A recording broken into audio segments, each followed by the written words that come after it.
nombre es David Reyes Zamora, soy director de Semana Económica y esto es Comenta el Director. Cerramos la semana pasada con una noticia esperada, pero no por ello menos difícil de asimilar: la baja de la calificación crediticia por parte de Fitch. Luego de que hiciera lo mismo Moody's hace un mes y de que Standard & Poor's, también la semana pasada, cambiara su perspectiva para el Perú de estable a negativa, el paso previo al downgrade. ¿Cuál es la mirada de Fitch? ¿Por qué su decisión? Esto es lo que nos dijo Kelly Bisset-Tom, directora de calificación soberana de América Latina de Fitch Rating, el 6 de agosto, con un Pedro Castillo recién elegido.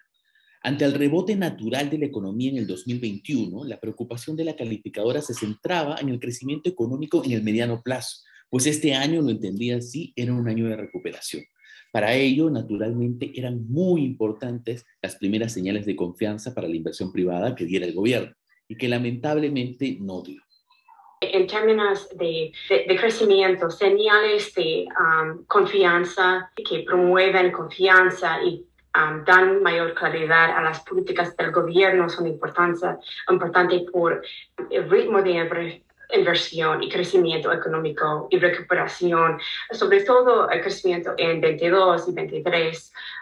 Vemos que hay un fuerte efecto estadístico este año, entonces es realmente el riesgo por crecimiento es más a mediano en los siguientes años. La segunda preocupación de Fitch era el retorno gradual a la senda fiscal, es decir, a los niveles de 30% del PBI como tope de deuda que teníamos antes de la pandemia. También del presupuesto y credibilidad de la senda fiscal es igualmente importante para nosotros. Pero ¿qué sucede? El ministro de Economía, Pedro Franque, mantiene el discurso de que ese es su propósito, pero en la práctica el gobierno viene ahuyentando la inversión privada, que ya lo hemos dicho aquí, caerá 7% en el 2022, según Credicorp Capital, o 14% según Macroconsul. Y con menos inversión privada, y por lo tanto menos crecimiento económico, habrá menos ingresos para el fisco, lo cual hace que la meta de Franque sea cada vez más una ilusión. A ello se suma naturalmente un gobierno que tiene mucha intención de gastar. Apuntaba como otra de sus preocupaciones la propuesta de asamblea constituyente, que implica incertidumbre política alrededor del libre mercado y los derechos de los inversionistas y cambios estructurales en el modelo económico. Y no está sola.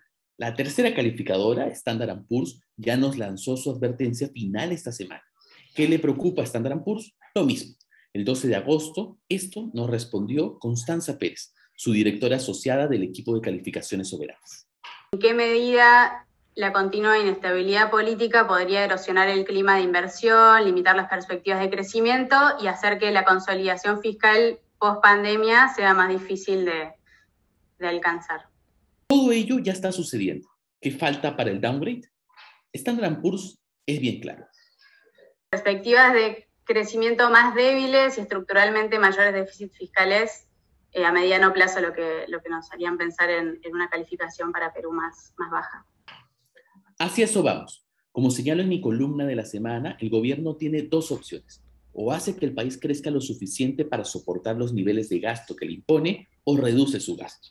Para lo primero, para hacer que el país crezca, Castillo tendría que generar un clima de gobernabilidad, con ministros técnicos y políticas públicas claras, y hacer que el país vuelva a ser atractivo para la inversión.